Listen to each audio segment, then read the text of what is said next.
దేవుని పరిశుద్ధ నామానికి స్తోత్రాలు. ఈ రోజున హోషేయ గ్రంథము 8వ అధ్యాయము. ఈ అధ్యాయములో 14 వచనాలున్నాయి. మొదటి వచనం, బాక నీ నోటను ఉంచి ఊదుము. జనులు నా నిబంధనను అతిక్రమించి నా ధర్మశాస్త్రమును మీరి ఉన్నారు గనుక పక్షిరాజు వ్రాలినట్టు శత్రువు యెహోవా మందిరమునకు వచ్చునని ప్రకటింపుము. రెండవ వచనం, వారు మా దేవా ఇశ్రాయేలు వారలమైన మేము నిన్ను ఎరిగియున్న వారమే అని నాకు మొర్రపెట్టుదురు.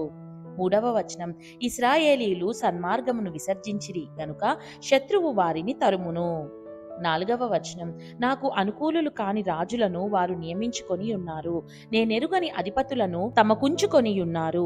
విగ్రహ నిర్మాణమందు తమ వెండి బంగారములను వినియోగించుట చేత వాటిని పోగొట్టుకొని ఉన్నారు. ఐదవ వచనం, షోమ్రోను, ఆయన నీ దూడను విగ్రహము విసర్జించెను, నా కోపము వారి మీదికి రగులుకొనెను, ఎంతకాలము వారు పవిత్రత నొందజాలకుందురు.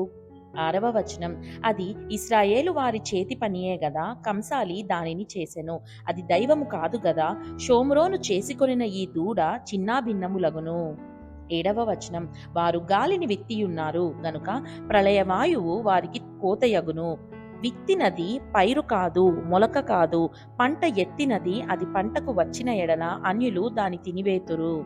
ఎనిమిదవ వచనం, ఇశ్రాయేలు వారు తినివేయబడుదురు, ఎవరికిని ఇష్టము కాని ఘటము వంటి వారే అన్యజనులలో నుందురు.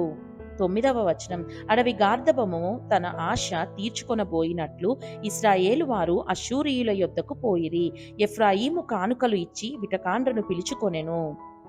పదవ వచనం, వారు కానుకలు ఇచ్చి అన్యజనులలో విటకాండ్రను పిలుచుకొనినను ఇప్పుడే నేను వారిని సమకూర్చుదును. అధిపతులు గల రాజు పెట్టు భారము చేత వారు త్వరలో తగ్గిపోవుదురు. 11వ వచనం, ఎఫ్రాయిము పాపమునకు ఆధారమగు బలిపీఠములను ఎన్నెన్నో కట్టెను, అతడు పాపము చేయుటకు అవి ఆధారములాయెను. 12వ వచనం, నేను అతని కొరకు నా ధర్మశాస్త్రమును పరిపూర్ణముగా వ్రాయించి నియమించినను వాటిని అతడు అన్యములుగా ఎంచెను. 13వ వచనం, నాకర్పింపబడిన పశువులను వధించి వాటిని భుజించుదురు, అట్టి బలుల యందు యెహోవాకు ఇష్టము లేదు. త్వరలో ఆయన వారి దోషమును జ్ఞాపకమునకు తెచ్చుకొని వారి పాపములను బట్టి వారిని శిక్షించును, వారు మరలా ఐగుప్తునకు వెళ్ళవలసి వచ్చెను. 14వ వచనం, ఇశ్రాయేలు వారు తమకే నగరులను కట్టించుకొని తమ సృష్టికర్తను మరచియున్నారు. యూదావారు ప్రాకారములు గల పట్టణములను చాలా కట్టియున్నారు, అయితే నేను నా పట్టణములను అగ్నిచే తగులబెట్టెదను, అది వాటి నగరులను కాల్చివేయును. దేవుడు చదవబడిన పరిశుద్ధ వాక్యాన్ని మనందరి వినికిడిలో దీవించి మనల్ని ఆశీర్వదించునుగాక. ఆమేన్.